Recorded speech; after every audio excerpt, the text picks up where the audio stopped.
Back in the early 90s, Pearl Jam was one of the biggest rock bands in the world. They released 3 massive albums with 1991's 10, 1993's Versus, and 1994's Vitalogy.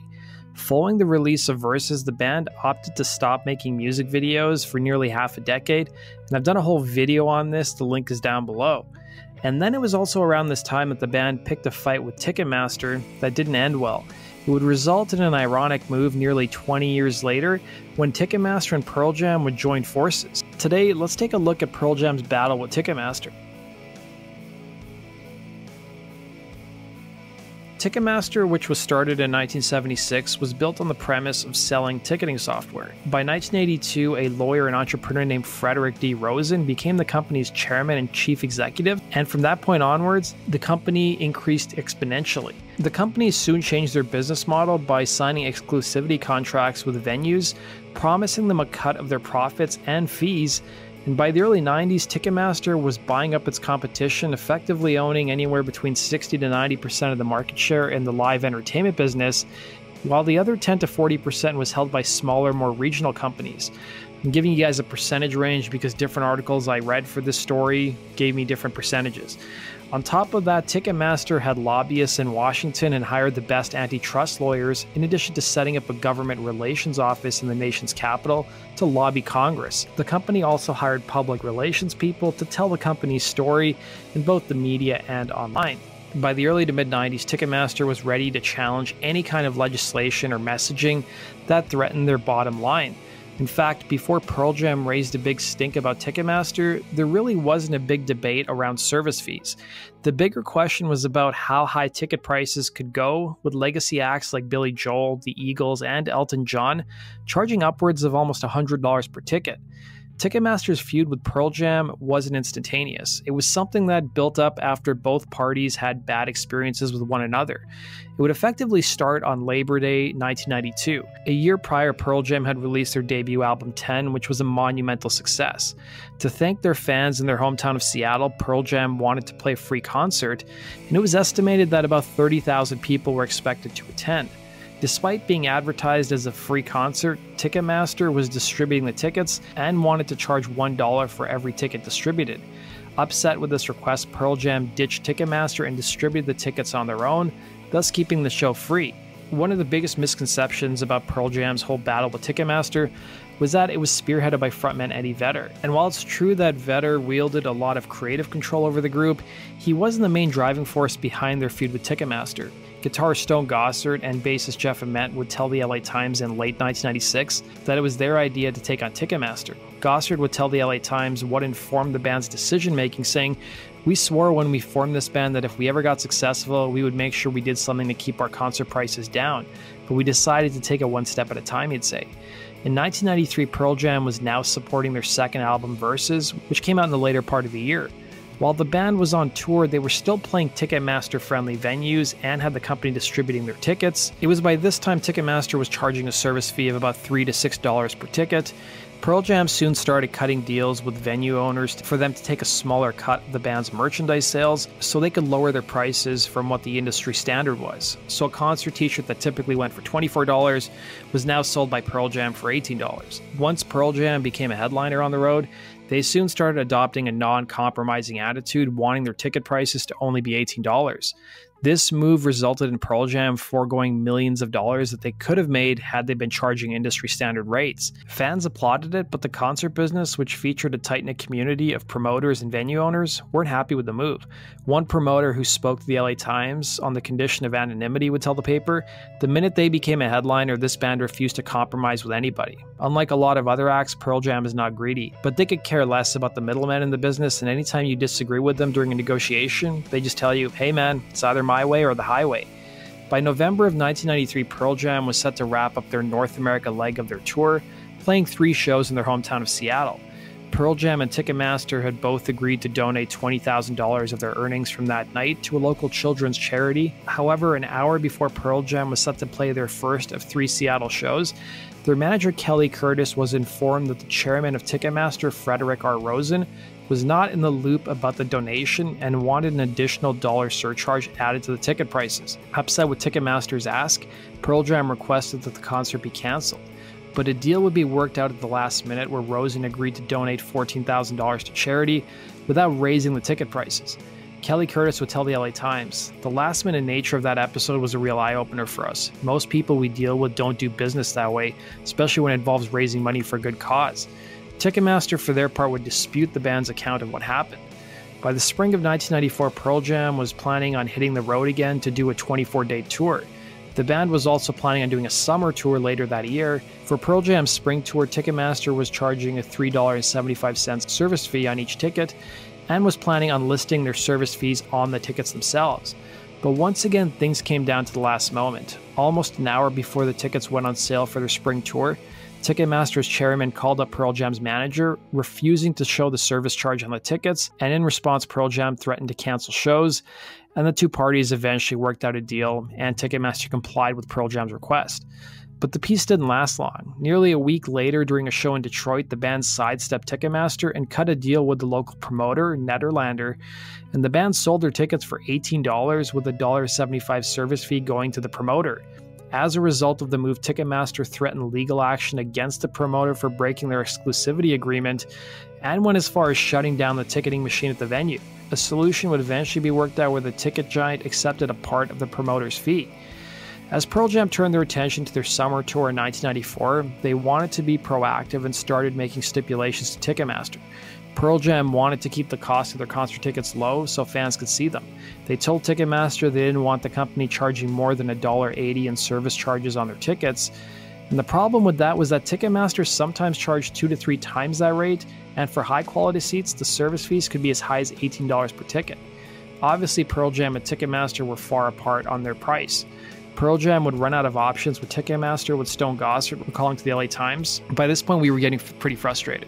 There's no doubt that Ticketmaster takes more of a total ticket percentage than they deserve. We really just got sick of arguing about it, he'd say. The band opted not to use Ticketmaster for their 20-date summer tour in 1994 across America, and they instead hired a company to scout out potential venues, some of which were in pretty remote locations. And at the same time, the band also looked at other ways of distributing tickets. That's when the band received some unfortunate news. Ticketmaster had worked with a group that represented the nation's largest promoters, North America Concert Promoters Association, to boycott the group's planned summer tour. The LA Times would report that if any members of the Promoters Association agreed to book Pearl Jam, they could face legal action from Ticketmaster, something the ticket giant denied at the time. Then in April of 1994, Nirvana frontman Kurt Cobain would die, a death that shook Pearl Jam, a band who was already dealing with the trappings of fame and their fight with Ticketmaster. Concerns over possible litigation from Ticketmaster, as well as the health, safety, and logistics of holding concerts in remote locations, resulted in Pearl Jam canceling their summer tour. The band's manager would tell the LA Times, "What if we had spent 2 months assembling the show and Ticketmaster threatened the promoter with a lawsuit 1 hour before we were set to hit the stage? What if a show got canceled at the last minute and a fan got hurt? We just couldn't risk it." The band's manager would tell the Times that the band could have made as much as $9 million that summer had the tour gone on as planned. By May of 1994, Pearl Jam would file a memo against the company with the Justice Department's Antitrust Division, according to Billboard magazine. The band, for their part, claimed that Ticketmaster was operating as a monopoly and used their power to pressure promoters to not book the band during their summer tour of 1994. The Justice Department had already investigated Ticketmaster previously when they bought out their competitor Ticketron in 1991. The New York Times would report that Ticketmaster allegedly hired a private investigator to look into the band and their record label Sony. And that was something that was mentioned in the book Everybody Loves Our Town, with Colleen Combs, who worked with Pearl Jam as an assistant to their manager Kelly Curtis, stating, "As soon as we started asking questions, we started having problems with booking our tours. Promoters or people we considered friends in the business suddenly couldn't help us or wouldn't take a phone call. There were definitely strange things happening in the office, but I swear there was clicking on the phone line. It seemed like the phones were tapped," she'd say. The band would, however, find some allies with some of the most popular acts at the time who agreed to lower their ticket prices for the fans. These included groups like Green Day, The Offspring, Stone Temple Pilots, Soul Asylum, and Hootie and the Blowfish, as well as Live, according to Rolling Stone magazine. There were some concessions by Ticketmaster during this time, as some fans were allowed to buy their tickets through the mail, thereby waiving the need for service fees, but it wasn't enough. The idea that Pearl Jam was able to control what Ticketmaster charged was laughable for a few reasons.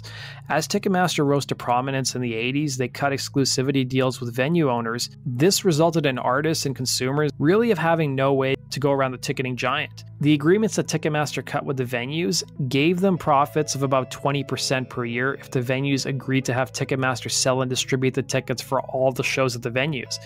Therefore, the higher the service fees, the more the profits. It was a win-win for the venues and Ticketmaster, but not for the fans or the bands. Generally, Ticketmaster paid out $1.50 to venues for each ticket sold through their exclusivity agreements, and just to cover Ticketmaster's costs, they would claim they needed to charge an additional $2. Ticketmaster would answer Pearl Jam's claims, saying that the band was doing a brilliant marketing ploy to sell records, and that the firm, and I quote, operates fully within the parameters of all applicable laws. Then on June 30th, 1994, both Stone Gossard and Jeff Ament would show up and testify in front of a congressional subcommittee who was investigating antitrust charges against Ticketmaster. Several artists lended their support to the band during the hearing, including Garth Brooks, Neil Young, R.E.M., The Grateful Dead, and Aerosmith. The whole thing was really just political theater. Both Ament and Gossard spent a week rehearsing, dealing with difficult questions, and when it came time to testify, they were asked softball questions. For example, you had Congress people asking stupid questions to the band members like, what does Pearl Jam mean? Here's some news footage of the testimony.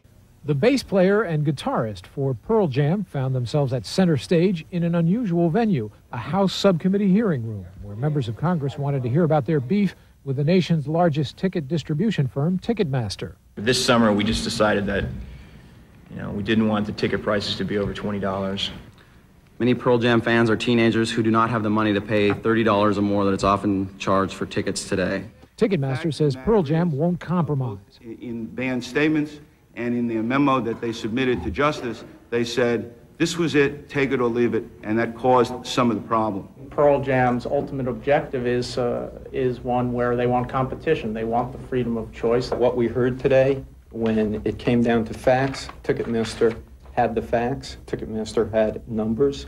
I think Pearl Jam's representatives had innuendo. Some House committee members had fun, with witnesses perhaps better known by some of their younger staff members. I want you to know I think you're just darling guys. Others with a musical bent identified or tried to.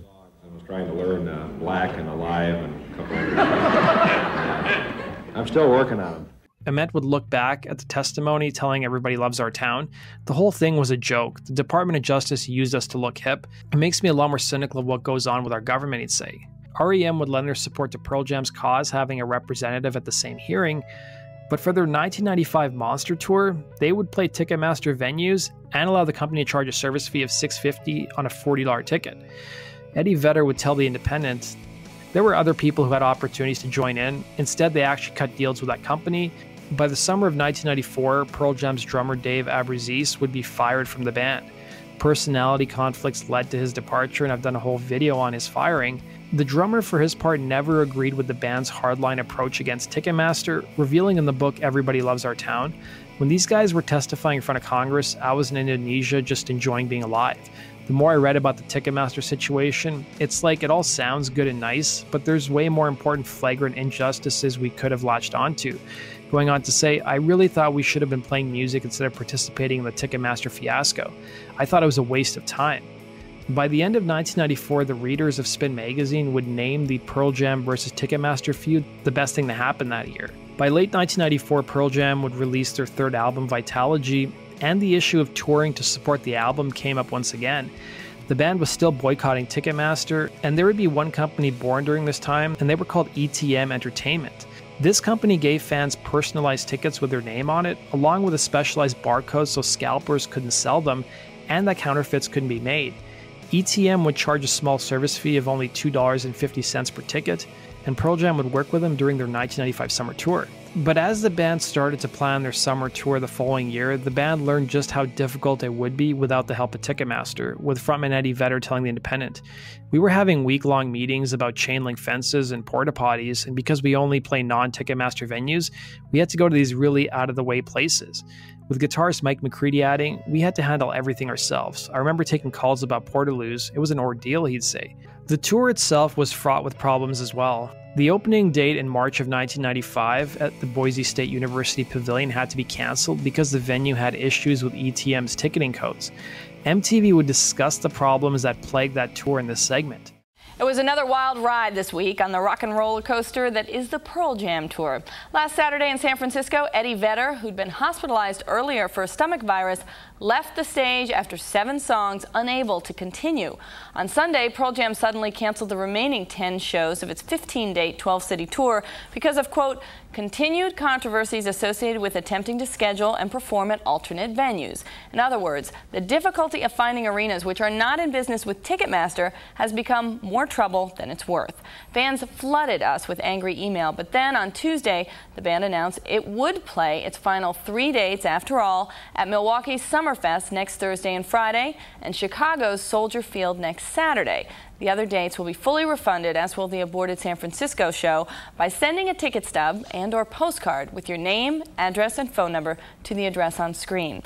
The Milwaukee tickets, ironically, were sold by Ticketmaster through its Summerfest contract. Manager Kelly Curtis reflected on the optics of the whole thing, telling Spin Magazine in 1995, publicly it looked like all we were doing was fighting Ticketmaster, but I don't think anyone in the band obsessed over Ticketmaster or talked about it. Then on July 5th, 1995, while Washington, D.C. was mostly quiet due to the Independence Day holiday, the Justice Department issued a 2-sentence statement that said its investigation of Ticketmaster was closed. Attorney General Janet Reno would put out a statement that read, "It does not seem like an appropriate time to continue to pursue the investigation. My understanding is that the division found that there are new companies coming into the arena." It's important to note that the Justice Department was pursuing charges against Microsoft for anti-competitive practices at the same time, and they may not have had the resources or the political support to mount another big fight. In addition to lobbying the politicians in Washington, Ticketmaster had a lot of support from the venues they had exclusivity agreements with, who created their own lobbying arm to talk up Ticketmaster, only giving more ammo to the company. Spin Magazine would interview one antitrust lawyer who told the publication, "The question is not whether this is an anti-violation on the books. It's real-world things like who's going to oppose you, how long is it going to take, what's the political support for this, and how is it going to look in the newspapers. It's hard politically for the Justice Department to go to the barricades for grunge rock," he'd say. A spokesman for Ticketmaster would welcome the ruling, putting out a statement that said, "Getting attacked by a superstar rock band is a lot like being accused of kicking your dog. There is a general presumption of guilt until proven innocent. Luckily, the facts were on our side and we prevailed," they'd say. Despite the band's failed battle against Ticketmaster, Pearl Jam did shed a light on something that was largely ignored by the media and consumers. It was around this time that a bill was being circulated around Congress that would require Ticketmaster and similar companies to clearly display their service fees on ticket stubs. Ticketmaster publicly supported the bill, but behind the scenes, they lobbied Congress and they successfully defeated the bill. Ticketmaster chairman Fred Rosen would be profiled by the LA Times in the mid-90s and told the paper that he wasn't spared from the fight, revealing how his family faced problems. With the LA Times writing, Rosen welled up with tears, one associate says, as he recounted an episode during a meal at a Beverly Hills restaurant about his daughter getting harassed at school by students who blamed her father for trying to ruin Pearl Jam's tour. By the end of 1995, Pearl Jam seemed to indicate a willingness to reconsider their Ticketmaster fight.